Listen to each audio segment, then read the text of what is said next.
And our next reader, no doubt, with a companion piece, has a master's degree in creative writing. His work has appeared in the Village Voice and on the Huffington Post, and also the Final Edition Radio Hour, and elsewhere. And he is the author of an upcoming Southern transgressive novel, Selling Sin, at the Hoot Possum Auction. Welcome to the stage our final reader of the night, Davis Slater.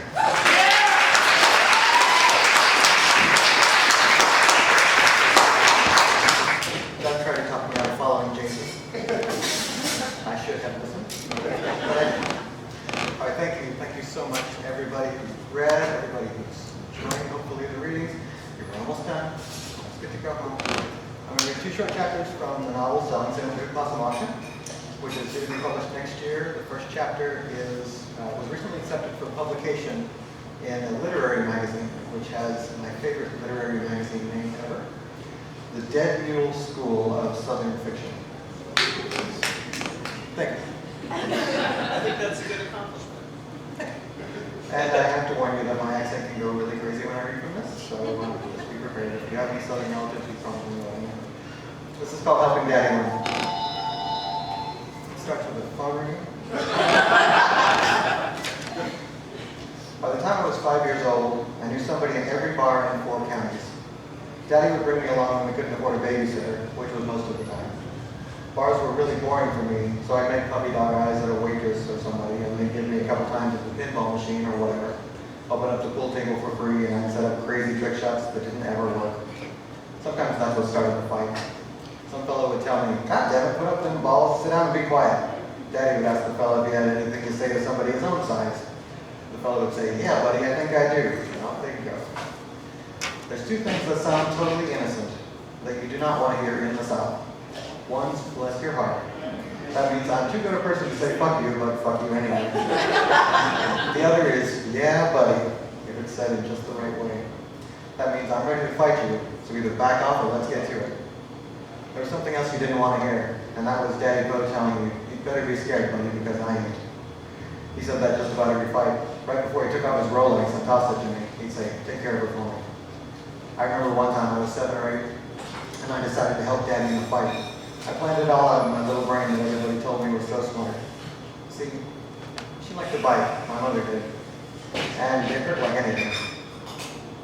Hell, even getting bitten by something a lot smaller like a cat hurt like anything. So I figured if some fella fought with Daddy, I could sneak up behind the fella, and I could bite him and help Daddy, and make him proud. I even took my own hand to see whether my bite was strong enough to hurt, and it was. So I was standing there holding Daddy's watch, and the fellow he was tangling with ended up with his back pocket about 6 inches from my nose. He wasn't paying any attention to me, so I figured this was a pretty good opportunity. I said, "You better be scared, buddy, because I ain't." And I clamped my teeth down around the chunk of his butt as hard as I could. The devil made my teeth slip a little, but I ended up with a pretty good grip of something.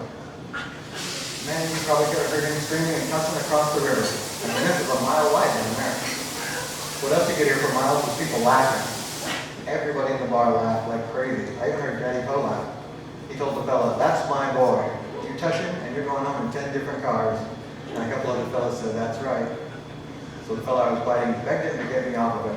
And Daddy Poe asked me real nice and real slow if I'd be willing to consider, maybe, at my convenience, stopping biting this poor bastard. I didn't have any idea what he meant by all that, so I said, "Huh?" With the guy's butt still in my teeth. Everybody laughing at me. Then Daddy told me to get off him, so I did. The fella ended up buying me a Roy Rogers, and he got Daddy so many beers he had to pull over on the way home to throw them. Alright, so the book is about a 13-year-old kid whose parents die in a murder-suicide at the somewhat shady auction that the family runs. Right before this chapter, we found out that the sheriff's deputy, who was also killed at the auction, was engaged to the sheriff's secretary, his name is Shelley. She's the book in this chapter. The chapter takes place the same day as the murders. Sheriff asked me, "Did you know or suspect that Paul Daddy Poe Ball was going to kill your mom today?" I said, "Nobody told me nothing." I just stared at the wall that was painted with blocks, like at school. Gray here, pink there. "Did you know or suspect Paul Daddy Poe Ball was going to kill himself today?" He He sounded like he was reading the questions, no kind of emotion. I shook my head. He said, Shelly can't write down a head shake. Say what you're going to say out loud. I didn't know no. Do you know where your mama was today before she came out to the auction? I wish he would just shut up. I wish everybody and everything would just shut up. I looked down at my hands and said, I don't know anything. There was a quick click, and then this big, huge explosion like I'd only heard once before. The gun fired almost exactly in my direction. My ears felt like they disconnected. I looked hard at the sheriff's smoking pistol and saw it was pointed at the ceiling above my head. There was a thick cotton mattress stuck up there, and it probably had 100 bullet holes in it. He said, you going to pay some attention now, you little candy ass? And he holstered the pistol. The deputy behind him had the mouth of his shotgun, pretty wide, like probably a 10 gauge, pointed at me then. Shelly had her fingers pressed over her ears and a little smirk on her lips.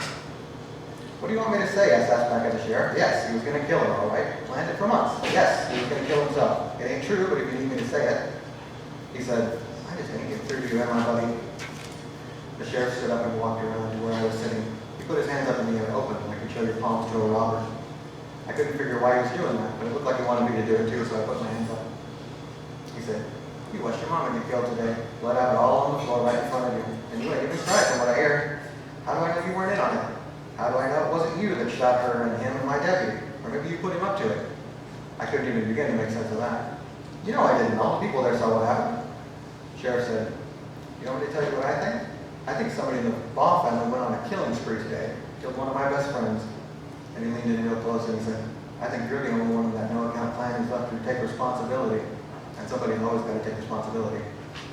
The sheriff straightened up. I think you told me a minute ago that your dad had planned it for months, told you about it, and made you an accomplice. That's what I think. His hands were still up, mine too. I said, I'm not an accomplice or anything. I made sure it was loud enough so that Shelly could write it down. I said, I was only kidding earlier. It's a tough day, you know? He nodded.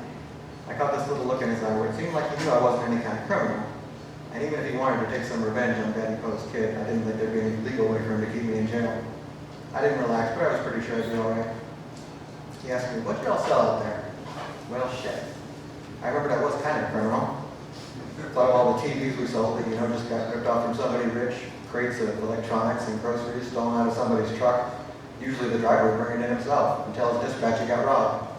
Guns, cigarettes, alcohol, some of that's federal crimes even. I told the sheriff we sold all kinds of stuff. He said, stolen merchandise? No, sir. Looks like y'all had a case of 22 caliber ammunition supposed to be at a Ben Franklin over in Cape last week. I told him that was just an old Ben Franklin box. We had it a long time. He said, y'all sell government cheese? And when I didn't say anything, he said, well, that's a crime too, you know. You do crimes, you end up in some serious places. He looked at me with one corner of his mouth cocked back, not smiling really, just making a face like I was more fucked than fucked. Real slow, and we both still had our hands in the air. He said, you end up in these places, and you take responsibility. He was so close to me, I could taste his coffee. There was a nightstick on his belt and a gun and handcuffs. My pockets had never felt so empty. No knife, no key. They'd taken those away when they brought me in. Fuckers even told me it was for my own protection. I was 100% sure I was going to get hurt. Not killed, but tortured. And that was way worse. God doesn't come help you when you're getting tortured. He doesn't whisk you up to heaven. I read enough about the Nazis to know that. I saw that Shelly smiling like I bet she did at home when your sister got in trouble. I told the sheriff, I don't remember anything like government cheese. I was cracked the whole time.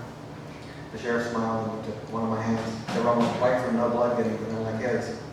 Then he kicked his heavy boot into my chest so hard I just collapsed into the folding chair. I hit my head on the concrete wall when I fell, and I heard it go thump, like when you thump a watermelon. I bit my tongue and tasted blood. My sinuses tickled like I was going to sneeze. Tears came up so hot my face felt like it was on fire. You and you, the sheriff said to the deputy, and not Shelly. Either of you witnesses see me lay a hand on this interviewee? No, sir, no, sheriff. You see him crying after we talked about his mama? Yes, sir, yes, sir. I was still all tangled up in the folding chair and none too anxious to get up off the floor for more. Sheriff said, turn him loose. Put out a person of interest warrant for him to come in for more questions Tuesday morning at 7 o'clock. Trafficking of illegal merchandise, fraud, accessory to murder 3 times. Released into the non-secure custody of family member Bernard Hochstetter. They all 3 left. I stayed down on the floor, squeezing in my head to try to get it to hurt any less, and seeing if I could remember being related to anybody called Bernard Hochstetter. Thank you very much.